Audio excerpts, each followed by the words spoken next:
Akhir tahun 1999, di sebuah desa kecil yang ada di Pulau Kalimantan. Saat itu sedang ramai-ramainya para warga mengawah, semacam masak besar untuk acara. Di sana, ada seorang gadis yang ikut membantu mengupas bawang.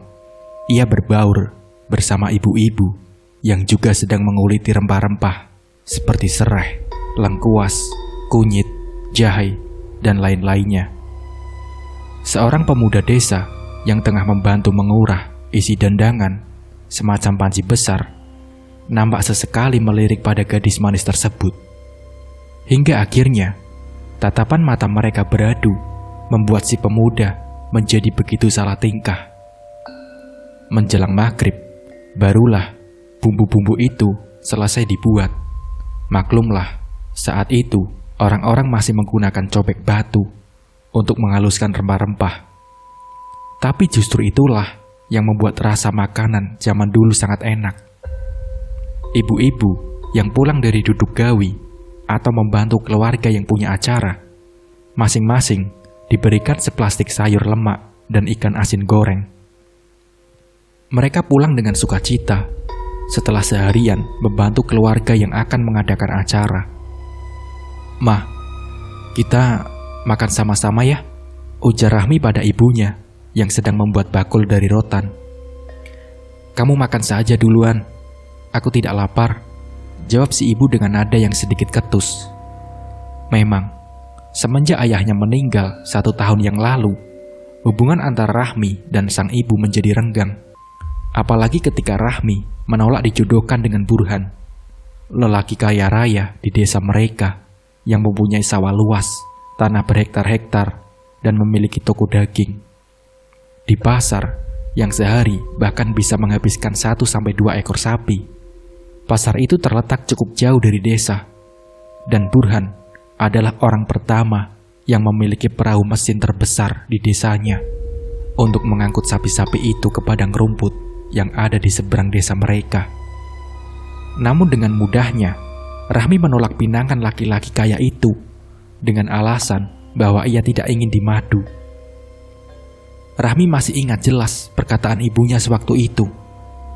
"Lebih baik kau dimadu tapi bergelimang harta dibandingkan jadi istri satu-satunya tapi miskin melarat 7 turunan. Kelak kau akan menyesali keputusanmu itu, Rahmi," ujar ibunya dengan suara yang bergetar, menahan amarah yang hampir saja meledak tak berbendung. Beralih pada masa sekarang, Rahmi menghela nafas panjang. Ia sudah tak lagi kaget mendengar jawaban sang ibu. "Ya sudah, kalau begitu nanti mama makan ya. Ini sayur dan lauknya saya taruh di atas meja," ujar Rahmi. Gadis manis dengan kulit putih kuning itu dan rambut ikal mayang tersebut berjalan menuju kamarnya yang sudah tak memiliki pintu dan hanya dipasang bekas karung sebagai pengganti pintunya yang sudah rusak. Namun isi kamarnya nampak bersih dan rapi. Beberapa tapih bermotif bunga-bunga nampak terlihat rapi di dalam lemari yang juga tak lagi berpintu. Dan di sana juga ada mesin jahit peninggalan ayahnya yang sering ia gunakan untuk menjahit kain menjadikannya sebuah pakaian. Malam itu sunyi, hening. Orang-orang yang biasanya ada berlalu lalang di jalan, malam itu tak kelihatan sama sekali. Rahmi melangkah menaiki tangga jamban. Ia rupanya baru saja selesai mandi dan masih mengenakan tapih sebatas dada. Saat ia berjalan melewati barisan pohon kelapa di tewang atau pinggiran sungai, terlihat ada sesosok yang berdiri di tengah kegelapan. Rahmi terperanjat. Hampir saja gayung tempat sabun yang ia bawa terjatuh. Maaf, aku sudah mengagetkanmu," ucap orang tersebut perlahan-lahan mulai berjalan ke arah Rahmi berdiri. Kau benar-benar mengagetkanku," ucap Rahmi ketika pemuda itu mendekatinya. "Maaf, sebenarnya aku sudah sedari tadi ingin berbicara denganmu," ujar si pemuda. Masih menatap lekat pada Rahmi. Tatapannya begitu tajam, seakan menusuk sampai ke dalam. Membuat Rahmi sedikit kikuk dan lebih memilih untuk mundur beberapa langkah. Perkenalkan, namaku Ados. Aku keponakannya Pak Zaidi. Pak Zaidi adalah orang yang akan membuat acara itu. Aku dari desa yang lumayan jauh dari sini, ujar pemuda tersebut seraya membungkukkan tubuhnya. Lalu, kau di sini buat apa? Mau mandi? Tapi bukannya Pak Zaidi juga punya jamban, kata Rahmi. Begini. Sebenarnya, aku kemari karena ingin berkenalan denganmu. Maksudku ingin berteman denganmu. Bisakah? Maksudnya, bolehkah? Ujar pemuda yang mengaku bernama Ados itu. Iya, tapi tidak malam-malam seperti ini kan? Apalagi sekarang kau menungguku di saat aku baru selesai mandi. Rasanya aneh saja kalau hanya ingin berteman sampai melakukan hal seperti ini, ujar Rahmi, lalu berjalan pelan meninggalkan Ados. Namun pemuda itu tidak pantang menyerah. Ia malah terus mengikuti Rahmi tanpa mengeluarkan sepatah kata pun. Kau ini kenapa, ha? Kalau sampai dilihat orang kau mengikuti begini, aku yang akan kena gibah. Kau paham kan? Bentak Rahmi. Aku hanya ingin berteman denganmu. Kan tadi aku sudah bilang. Ya, apa kau tuli?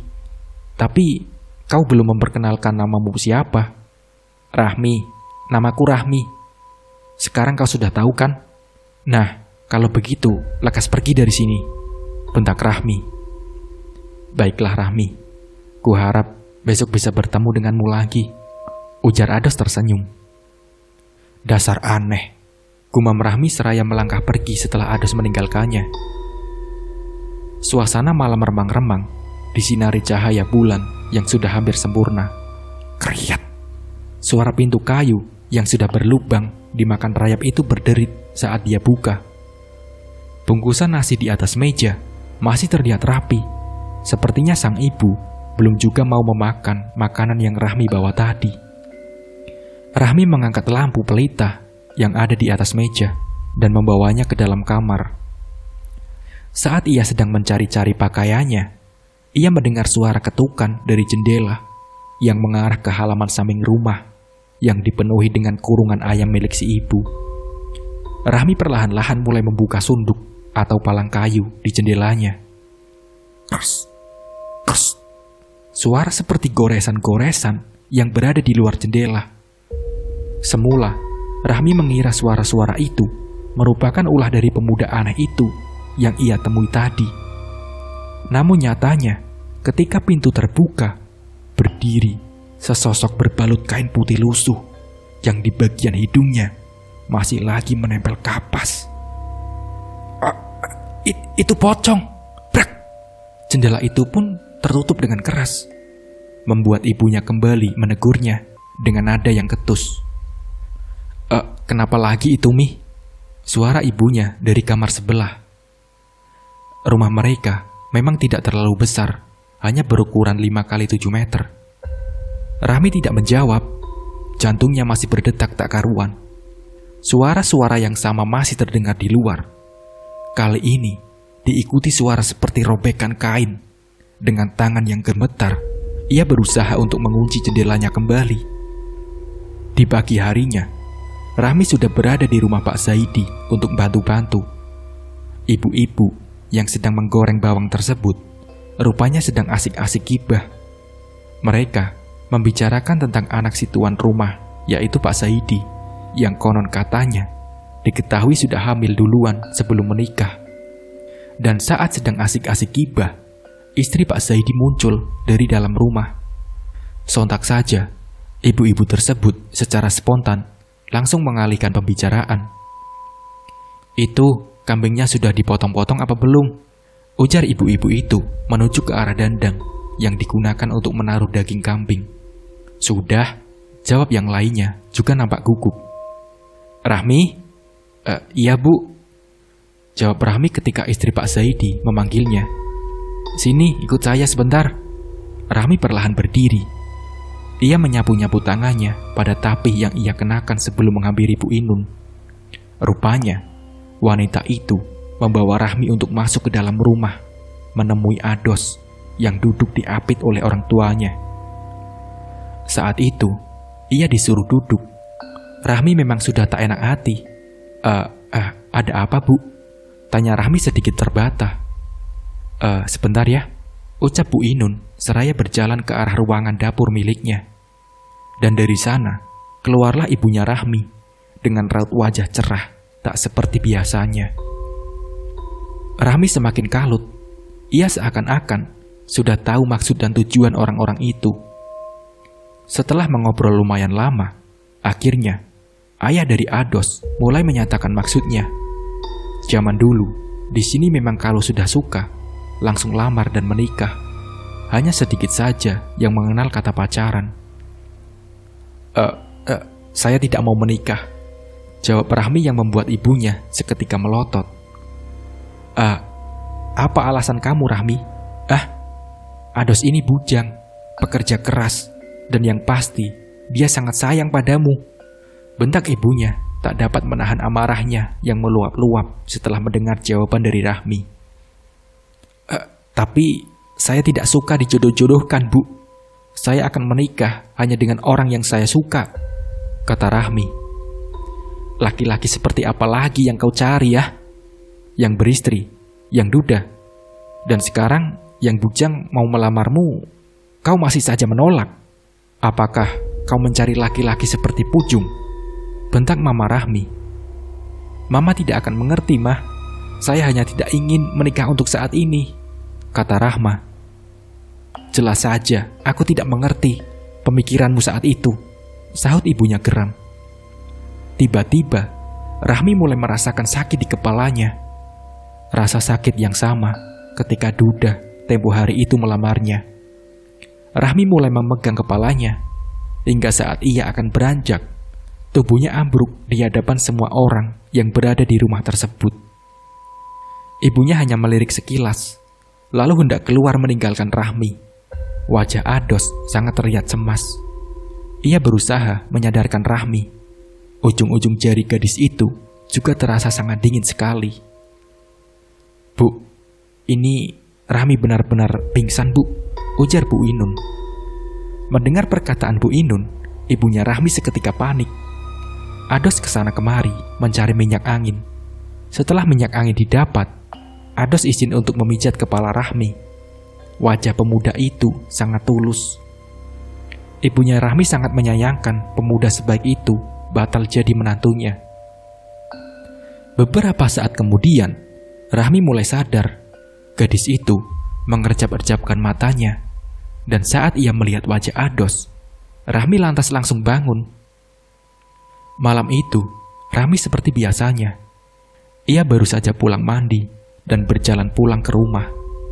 Langkahnya terhenti ketika sayup-sayup mendengar suara lirih memanggil namanya dari arah belakang. Rahmi memegang erat-erat gayungnya, lalu perlahan-lahan menoleh ke belakang. Nafasnya langsung terasa sesak ketika melihat sosok pocong yang berdiri hanya beberapa meter darinya sekarang. Rahmi berlari sekuat tenaganya, menghindari pocong tersebut. Namun ketika ia menoleh lagi ke belakang, pocong itu masih mengejarnya. Tapi anehnya, pocong itu tidak melompat-lompat seperti kisah-kisah yang pernah ia dengar. Ia bergerak seolah diterbangkan angin dan melesat cepat mengejar Rahmi. "Brak!" teriak Rahmi ketika tubuhnya terjatuh dan menimpa akar pohon yang membantang di tanah. Semua menjadi gelap. Suhu tubuh Rahmi sangat panas. Ia terserang demam setelah kejadian malam itu. Wajahnya pucat dan terus-menerus gelisah. Ia masih terbayang-bayang saat-saat terakhir sebelum ia tak sadarkan diri. Ujung kaki pocong itu mengambang tak menyentuh tanah. Bahkan ujung rumut-rumut kayunya pun sama sekali tak tersentuh oleh tanah. Pocong itu," gumam Rahmi. Saya rasa Rahmi ini seperti terkena sesuatu yang membuatnya sulit untuk menerima lawan jenis. Kalau menurut saya, apa tidak sebaiknya dia diobati dulu?" ujar ibunya Ados kala itu. Mah, panggil Rahmi membuyarkan lamunan sang ibu. kenapa lagi teriak-teriak begitu? Mau menyusu? Sahut ibunya dengan nada ketus. Itu mah, nasi dalam panci kok basi? Tanya Rahmi. Ah, basi? Baru tadi siang ku masak, ujar ibunya seraya beranjak dari duduk. Dan anehnya, ketika ibunya membuka tutup panci, rupanya nasi tersebut tidak basi sama sekali. Kamu ini Mi, berbohong tidak kira-kira, kata mamanya. Tadi nasinya saya lihat memang basi, Mah. Basi matamu. Aroma pandanya menyengat begini dibilang basi, bentak Mama Rahmi. Rahmi pun terdiam. Ia tak bisa berkata-kata. Apa yang ia lihat tadi benar-benar berbeda dengan apa yang ibunya lihat. Dari luar, terdengar suara seseorang mengucapkan salam. Saat tahu siapa yang datang, Rahmi cuma mengintip dari jauh. Ibunya terlihat sangat akrab sekali dengan pemuda itu. Di keesokan harinya, setelah pulang dari mencari sayur dan umbut-umbutan di pinggiran hutan, Rahmi bertemu Ados yang sedang memperbaiki pintu rumah mereka. Pemuda itu sekilas melebarkan senyumnya ketika Rahmi menatapnya. Ngapain sih dia? Batin Rahmi seakan tak terima. Pemuda itu terus-terusan mencari perhatian pada ibunya, yang tentu nanti akan membuat dia semakin dibenci oleh sang ibu. Setelah meletakkan sayur pakis dan umbut-umbut yang ia dapat, Rahmi bergegas mandi ke sungai, karena ia sudah merasakan gatal-gatal di sekujur tubuhnya. Selesai mandi dan berpakaian, barulah Rahmi mulai menyiangi sayur pakis dan juga umbut-umbutnya. Cabai dan bawang putih, tak lupa ia juga menggoreng ikan asin dan membuat sambal limau. Aroma masakan Rahmi membuat Ados meneguk liur. Setelah siap makan, rupa-rupanya Ados pun juga dia ajak makan oleh sang ibu, membuat Rahmi sedikit kesal. Namun karena perutnya juga terasa lapar, akhirnya mereka pun makan bertiga dengan sangat lahap. Tak henti-hentinya Ados memuji rasa makanan Rahmi. Tapi gadis manis itu cuma diam dan malah memasang muka yang tak suka. Malam itu, ibunya Rahmi tidak ada di rumah.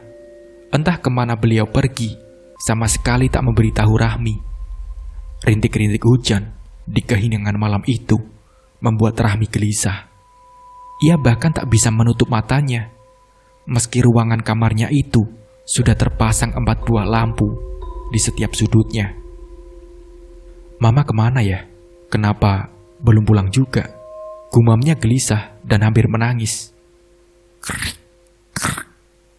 Suara dari pintu terbuka dan suara langkah kaki terdengar mondar-mandir di luar kamar, membuat Rahmi semakin was-was. Apa mungkin itu ibunya? Tapi kenapa langkahnya seperti itu? Tek, tek, tek. Suara itu sangat keras dan mengagetkan Rahmi. Mirip seperti ketukan. Namun, dengan perasaan campur aduk, perlahan-lahan, Rahmi memberanikan diri untuk mengintip dari celah lubang yang berada di samping jendela. Rahmi melihat sosok putih berjambung itu tengah menghantamkan kepalanya ke jendela kamar Rahmi. Seketika, detak jantung Rahmi berpacu dengan cepat. Ia menutup wajahnya dengan selimut. Rahmi menangis ketakutan. Untuk bersuara saja, ia sudah tak mampu. Dan saat-saat seperti itu, ia hanya bisa berharap kalau ibunya cepat pulang. Sementara, suara di luar jendela itu dan di depan pintu semakin menjadi. Rahmi, Rahmi. Suara parau dan lirih memanggil-manggil namanya berulang-ulang kali. Rahmi semakin ketakutan. Ia meremas selimutnya dengan sangat kuat. Seakan tak ingin kalau selimut itu terlepas dan terbuka dari wajahnya. Brak! Suara mirip pintu yang dibanting dengan sangat keras membuat tubuh Rahmi terlambung. Lalu setelah itu hening. Sementara di tempat lain, ibunya Rahmi rupanya saat itu sedang berada di sebuah rumah lelaki tua dengan telinga yang cukup panjang, tidak seperti telinga orang pada umumnya. Lelaki itu mengisyaratkan pada laki-laki yang lebih muda untuk mendekat Lalu kemudian mereka berdua berbicara dalam bahasa daerah yang tak dimengerti oleh ibunya Rahmi dan orang tua Ados. Anak ibu terkena penglarang, tapi bukan penglarang seperti yang sering kita tahu. Ini lebih berbahaya dan sangat sulit disembuhkan, ujar lelaki tersebut menerjemahkan bahasa daerah mereka ke bahasa ibunya Rahmi. Mendengar hal itu, ibunya Rahmi seketika menutup mulut dengan kedua telapak tangannya. Matanya mulai berkaca-kaca. Ibunya Ados segera menenangkan. Lalu, apa ada cara untuk menghilangkan penglarang itu? Tanya ayah Ados. Sesaat kemudian, laki-laki tua itu dan si laki-laki muda mulai berbicara lagi. Kali ini, mereka berdua sepertinya sedang berdebat. Itu bisa-bisa diketahui dari intonasinya. Maaf sebelumnya, kata ayah saya, bisa saja disembuhkan. Tapi risikonya besar dan tingkat kegagalannya sangat tinggi, ujar si laki-laki muda. Apa risikonya? Nyawa? Ayah Ados menatap kepada istrinya dan ibunya Rahmi secara bergantian. Nyawa siapa? Tanya ibunya Rahmi kemudian. Anak ibu, karena ini bukan sembarangan penglarang dan sangat sulit untuk disembuhkan, ucap si lelaki muda kembali mengulang kata-katanya. Ya Tuhan, separah itukah? Gumam ayah Ados. Lalu bagaimana baiknya? Tanya ibu Ados pada ibunya Rahmi yang nampak masih sangat syok. Aku tidak bisa membuat keputusan sekarang. Biarkan aku berpikir dulu, karena ini menyangkut nyawa anakku, ucapnya bergetar. Saat di perjalanan pulang, ibunya Rahmi terus memikirkan bagaimana sikapnya selama ini pada anak gadisnya itu. Maafkan mamamu ini Rahmi, isaknya. Wanita setengah baya tersebut berjalan dengan tergesa di tengah malam yang sunyi. Hanya suara jangkrik dan kodok yang masih terdengar saling bersahut-sahutan satu sama lainnya. Tanah di sekitar jalanan terasa becek karena diguyur hujan. Dan rintik-rintik air hujan yang tadinya singgah di dedaunan mulai terusir ke tanah. Saat sampai di rumahnya, ibunya Rahmi lantas langsung masuk ke dalam kamar anak gadisnya itu. Dan terlihat Rahmi sedang berbaring dengan tubuh yang terbungkus selimut. Rahmi. Perlahan-lahan, Rahmi membuka matanya. Ia kaget bercampur senang ketika sang ibu memeluknya untuk pertama kali setelah sekian lama tak saling berbaikan. Mama kenapa? Kata Rahmi. Mama minta maaf Rahmi. Mama sudah banyak salah padamu, ucap ibunya terisak. Mama tidak pernah salah sama saya. Saya memang pantas diperlakukan seperti itu karena saya anak yang durhaka, selalu membantah perkataan orang tua, tidak pernah menurut, kata Rahmi dengan suara yang serak. Kita berobat ya nak, nanti kita berobat, kata mamahnya. Berobat? Tapi saya tidak sakit apa-apa mah, kata Rahmi. Ibunya menarik nafas panjang. Ia diam saja. Nampaknya ia enggan untuk menceritakan apa yang terjadi pada Rahmi.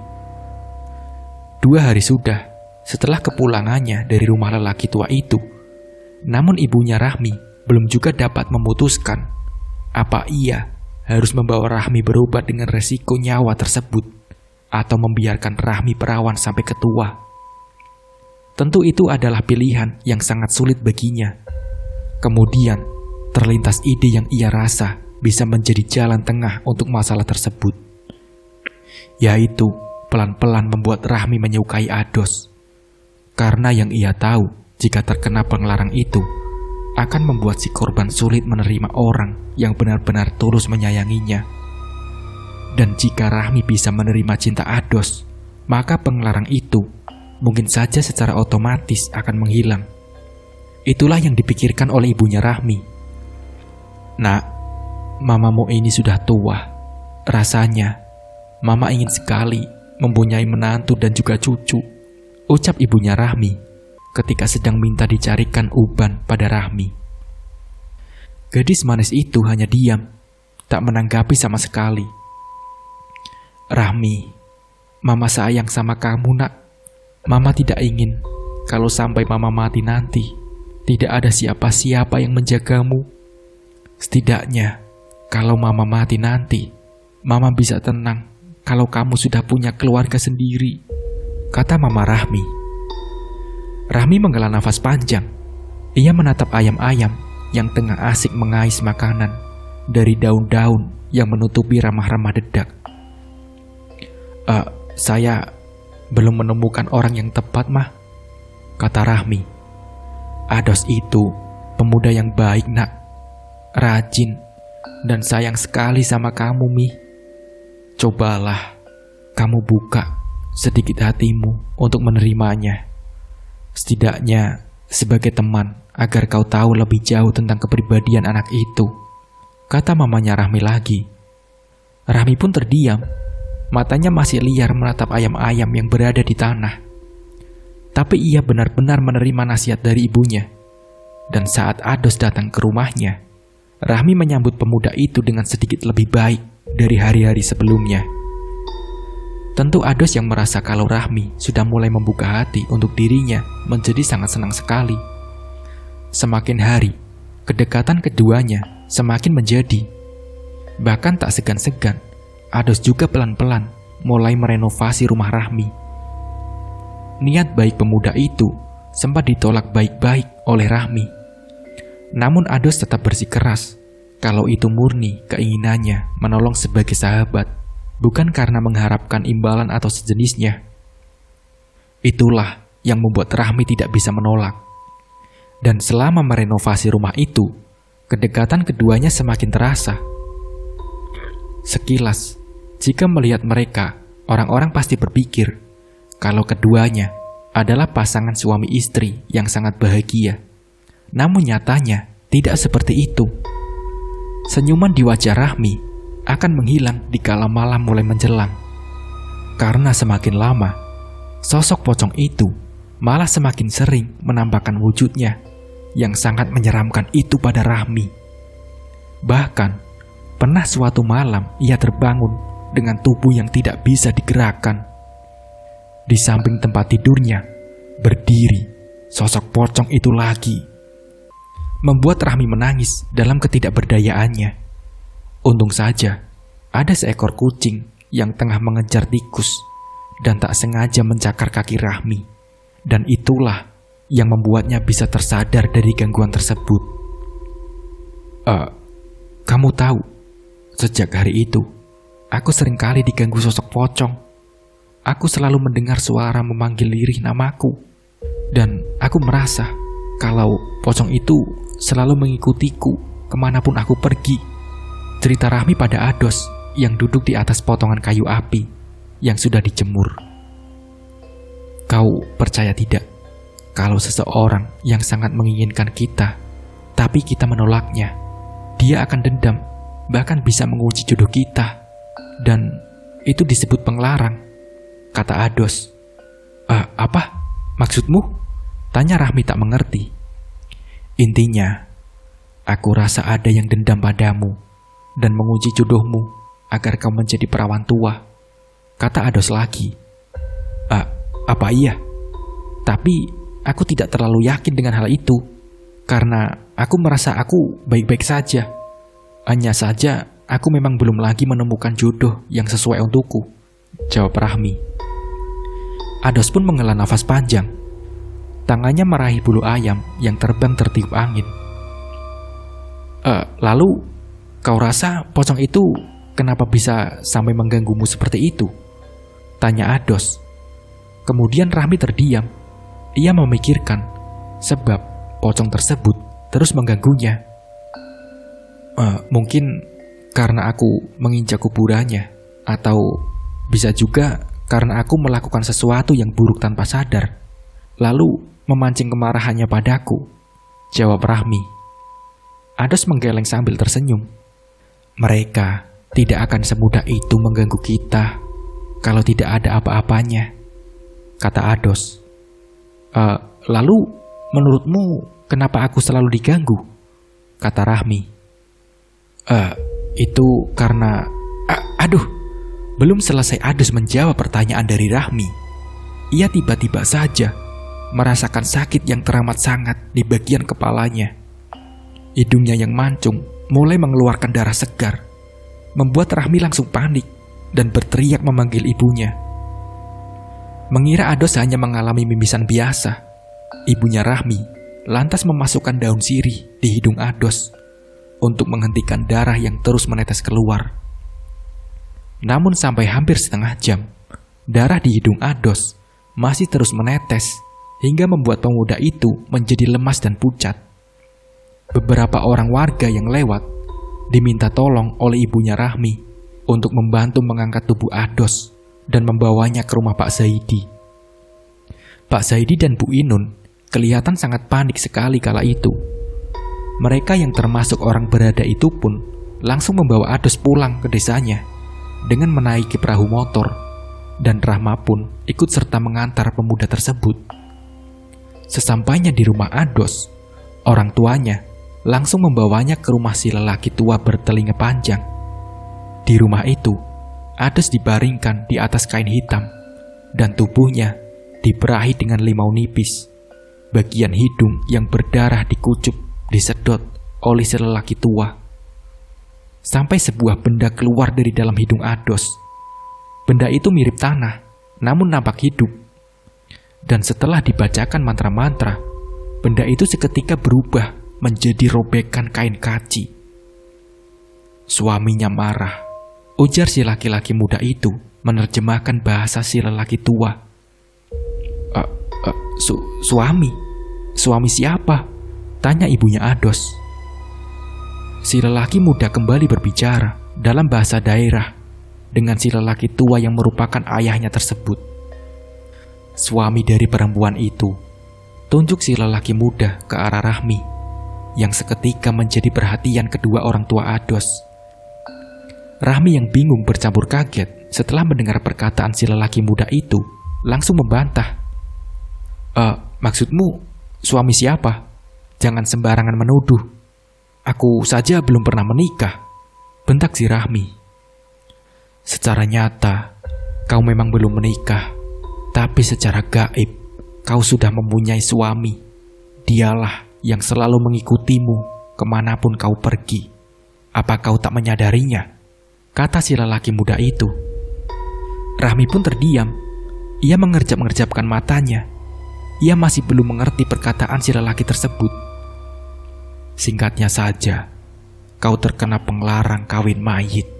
Kau sudah dinikahkan oleh seseorang dengan mayit. Seseorang yang menyimpan dendam padamu.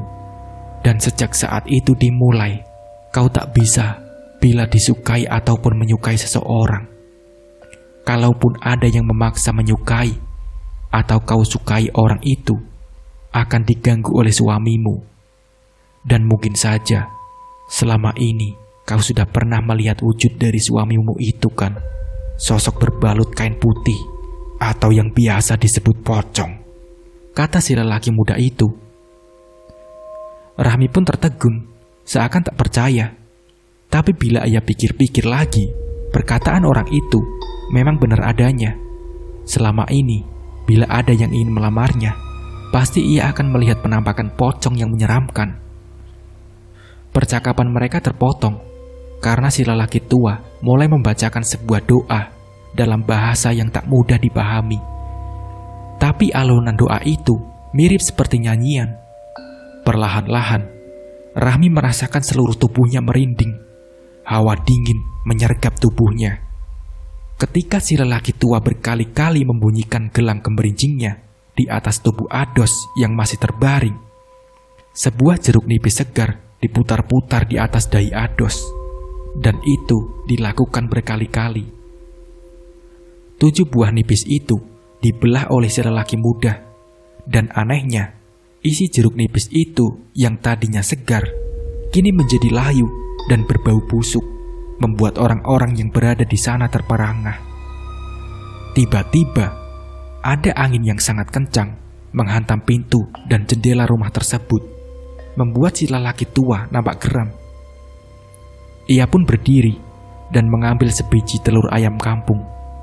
Telur itu ia dekatkan pada bibirnya, lalu sambil berjalan ke arah pintu, ia membacakan sesuatu pada telur tersebut dan kemudian melemparkannya ke halaman rumah. Dar!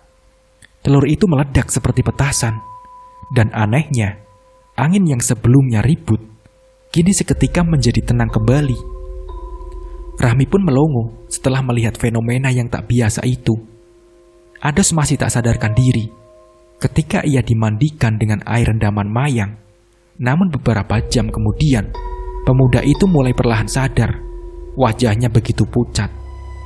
Untuk kebaikan dia, biarkanlah sampai sembuh nanti di sini. Karena kalau dibawa pulang, ayah saya takut akan terjadi sesuatu yang lebih lagi daripada ini. Karena suami dari perempuan itu sudah tahu kalau istrinya juga sudah mulai timbul rasa terhadap laki-laki itu. Ujar si laki-laki muda itu. Bisakah kau jangan sebut suami atau istri? Aku risih, tahu nggak? Maaf, tapi memang begitu. Lalu, mau bagaimana lagi? Ujar si lelaki muda itu.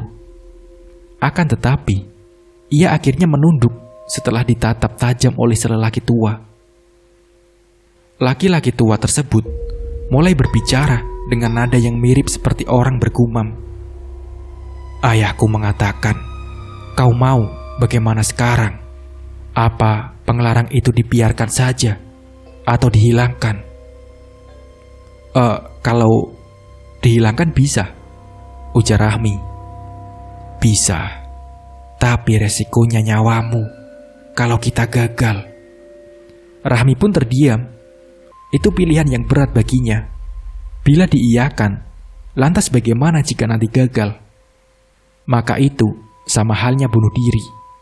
Tapi kalau ia tak mencoba, berarti dia rela sampai ketua tak akan pernah bisa memberikan menantu ataupun cucu pada ibunya. Rahmi menarik nafas panjang. Lalu dengan mantap, ia memutuskan untuk mencoba menghilangkan penglarang tersebut. Karena banyak hal yang membuatnya harus mencoba itu, terutama ibunya. Setelah orang tua Ados pulang, Rahmi diajak untuk mencari daun sawung di pekuburan oleh si laki-laki muda. Di sana, mereka bercerita tentang banyak hal. Kalau misalkan nanti gagal, berarti aku akan mati, tanya Rahmi lirih. Daun sawang itu dibawa pulang, lalu diletakkan di bawah-bawah pintu dan jendela. Kain kafan sudah dipersiapkan terbuka di atas lantai, seperti dengan bunga-bunga khas pemakaman. Itu kain kafan untuk apa? Tanya Rahmi. Untukmu, jawabnya. Berarti aku pasti mati, ujar Rahmi setengah menjerit. Shh, nanti ayahku marah. Kain kafan itu akan digunakan untuk membungkusmu, agar kamu bisa bertemu dengan maksudku pocong itu, ujar si laki-laki muda itu yang tak diketahui namanya tersebut. Aku tidak mau kalau harus bertemu dengan hantu itu lagi. Melihatnya saja membuatku sakit dan dendam, ujar Rahmi. Kau ini, kalau sampai ayahku mendengar ucapanmu itu, sah-sah saja, dia pasti tak akan membantumu. Tapi aku tidak mau bertemu sosok itu lagi. Dan bukannya kita ingin menghilangkan penglarang itu, yang berarti tidak akan pernah lagi membuatku melihat pocong itu, kata Rahmi. Belum sempat menjelaskan lebih rinci, si lelaki muda itu sudah dipanggil oleh ayahnya. Rupanya, ia disuruh untuk memberikan ramuan penambah darah pada Ados. Rahmi duduk berselunjur, kaki di pelataran rumah yang hanya memiliki lebar 1 meteran tersebut. Matanya jauh menatap ke langit, memikirkan apa yang sedang menimpa dirinya. Kenapa orang begitu tega padaku? rintih batin Rahmi. Sekitar pukul 9 malam, ibunya Rahmi dan orang tua Ados sudah berada di rumah tersebut sejak 2 jam yang lalu. Sebelum dikafani, Rahmi terlebih dulu dimandikan oleh selelaki tua. Lalu setelah itu, ia diperlakukan layaknya seperti orang meninggal dengan dibantu oleh ibunya Ados. Rahmi dipakaikan kain kafan. Rasanya begitu sangat deg-degan bagi Rahmi. Kemudian setelah itu, tubuhnya dioleskan dengan minyak wangi dengan berbau sangat aneh. Perlahan-lahan, Rahmi mulai merasakan sesuatu yang aneh pada tubuhnya. Ketika si lelaki tua mulai membacakan doa-doa, tubuh Rahmi dari ujung kepala hingga kaki merasakan tubuhnya seperti ditarik dengan sangat kuat. Bangun-bangun ia sudah berada di sebuah perumahan yang sangat mewah. Dan anehnya, di setiap rumah itu tertulis nama-nama pemiliknya. Dan Rahmi dibawa oleh seorang laki-laki muda yang sangat tampan ke sebuah rumah yang bertuliskan Ayung. Laki-laki itu sama sekali tak mengeluarkan sepatah kata pun dari mulutnya. Namun Rahmi bisa menangkap raut kesedihan pada wajah lelaki itu. Lalu saat si lelaki menunjuk ke arah depan, tiba-tiba rumah-rumah mewah tadi seketika berubah menjadi kuburan. Nafas Rahmi turun naik. Ia menjerit sekeras-kerasnya ketika si lelaki tampan di hadapannya berubah menjadi sosok pocong yang menyeramkan. Pocong yang selama ini mengganggunya. Tubuh Rahmi yang masih berada dalam kain kafan itu bergetar hebat dan membuat si laki-laki muda terkejut setengah panik. "Berikan pelepah pisang itu padanya," suruh si lelaki tua. Pelepah pisang berukuran kecil tersebut diletakkan di atas tubuh Rahmi. Lalu si lelaki tua melanjutkan dengan memberikan lagi minyak aneh yang sebelumnya di kepala Rahmi. Tubuh Rahmi kembali tenang. Sementara ibunya yang duduk di sudut ruangan hanya bisa menangis dan berdoa. Si lelaki tua membisikkan sesuatu di dekat telinga Rahmi, lalu kembali menampung tawari tubuh Rahmi. Cukup lama setelah itu, Rahmi tak juga kunjung siuman, meski sudah beberapa kali dipanggil namanya. Suasana pun menegang. Angin kencang yang menghantam atap rumah tersebut menimbulkan suara yang sangat gaduh. Api perain yang digunakan untuk membakar gaharu tiba-tiba mati begitu saja. Saat pintu rumah terbuka dengan sangat keras, terlihat sosok pocong tengah melayang-layang di depan pintu, membuat si lelaki muda menundukkan kepalanya. Sebuah pelepah pisang diambil oleh si lelaki tua dan beberapa kali dipukulkan ke lantai sampai hancur. Dan anehnya, pocong itu akhirnya menghilang. Rahmi pun batuk setelah diberikan air. Si lelaki muda bergegas membuka ikatan kain kafan tersebut. Rahmi terlihat lemas dan syok berat. Ia bergetar hebat, ketakutan. "Siapa namanya?" ujar si lelaki muda bertanya pada Rahmi. Nama siapa?" ujar Rahmi balik bertanya. Si lelaki muda nampak memandang ayahnya. Mereka kembali berbicara dalam bahasa daerah yang tak dimengerti. Setelah keadaan Rahmi sudah mulai tenang, barulah ia kembali menanyakan tentang nama si pocong yang merupakan suami gaib dari Rahmi. "Ayung, aku melihat nama itu di rumahnya." "Ayung," gumam si lelaki tua mengulang kembali nama yang diucapkan oleh Rahmi. Di pagi harinya, hari itu keadaan Ados sudah lumayan membaik, meski ia masih merasakan lemas di sekujur tubuhnya.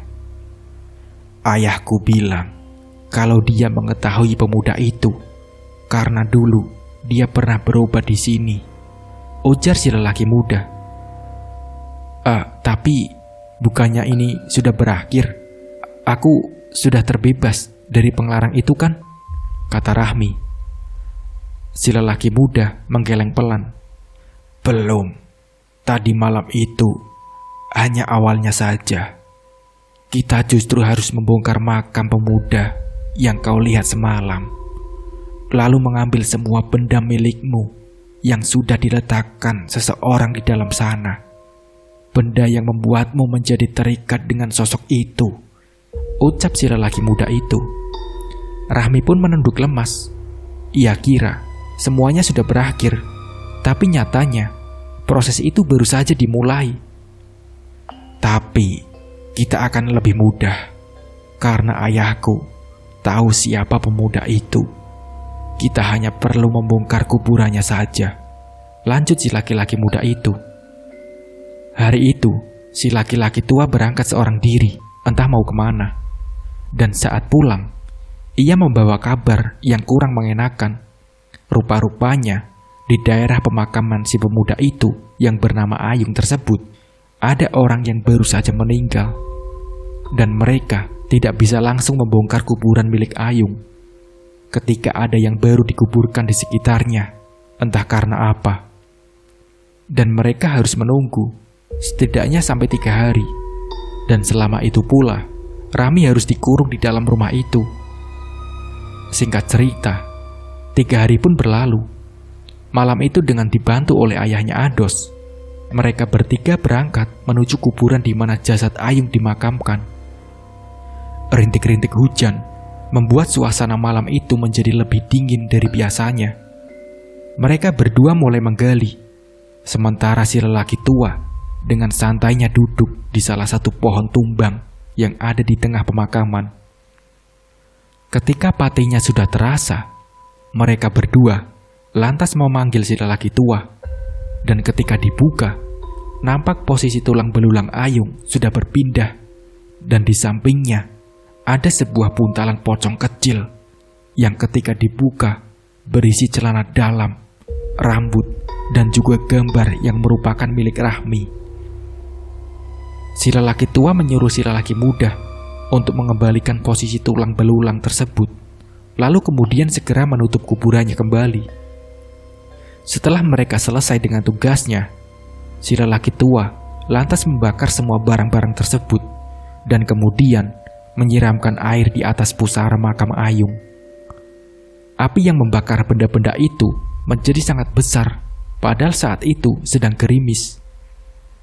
Di sepanjang perjalanan, ayahnya Ados mencium bebauan aneh yang tidak diketahui dari mana asalnya. Saat akan menegurnya, si laki-laki muda menggeleng, mengisyaratkan untuk tetap diam dan tak menegur apapun. Sesampainya di rumah, si lelaki tua langsung menyuruh Rahmi untuk mengganti pakaiannya dengan kain hitam yang sudah direndam di dalam air jeruk nipis. Rahmi lalu dimandikan di dalam lingkaran kain hitam. Bagian kepala, tangan, kaki, dan punggungnya juga dipukul dengan satu tangkai mayang sampai butiran-butiran bijinya terlepas. Setelah selesai mandi, Rahmi diberikan wewangian dari kemenyan dan disuruh untuk meminum air kelapa muda. "Bagaimana perasaanmu?" tanya si laki-laki muda. Rasanya jauh lebih baik sekarang," jawab Rahmi. "Untungnya ritual kita tidak diganggu oleh orang yang mengenakan penglarang padamu. Kalau tidak, aku tidak bisa bayangkan apa yang akan terjadi padamu," ujar si lelaki muda. "Ini kau makan selama 7 hari berturut-turut, dan di setiap kau memakannya, hakikatkan terlebih dahulu." Lanjutnya seraya memberikan sesuatu yang mirip seperti buah, namun hitam seperti arang, dan baunya sangat tidak nyaman sekali. 7 hari setelah berlalu, keadaan sudah jauh lebih baik. Kini Rahmi tak pernah lagi melihat penampakan-penampakan pocong di sekitarnya, dan keadaan Ados juga semakin baik. Dan rencananya, bulan depan mereka akan dinikahkan. Konon, Ayung adalah seorang pemuda desa yang berwajah tampan dan berpawakan bagus. Dia juga pekerja keras dan sangat disayang oleh orang tuanya. Namun nasib tak selamanya bagus. Ayung terserang sebuah penyakit yang perlahan mulai menggerogoti tubuhnya, hanya membuatnya menjadi sangat kurus bagai tengkorak hidup. Ia juga pernah berobat pada si lelaki tua, namun karena sakitnya itu bukan dari gangguan, santet, dan lain-lain, si lelaki tua tak bisa menolongnya. Dan pada saat itu, rumah sakit berada sangat jauh dari desa tersebut. Hingga lama tak terdengar lagi kabarnya, dan ternyata Ayung sudah meninggal. Dan kemudian mayatnya dimanfaatkan untuk hal-hal yang tidak baik, karena memang semasa hidupnya Ayung dikenal tak pernah dekat dengan perempuan manapun.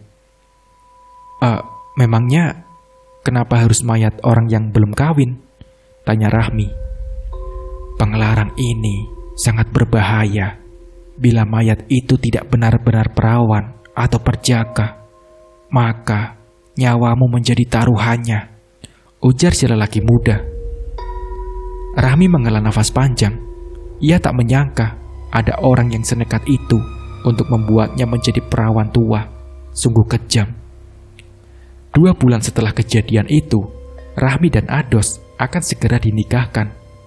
Dan kedua belah pihak keluarga masing-masing pun sudah memutuskan tanggal dan bulannya.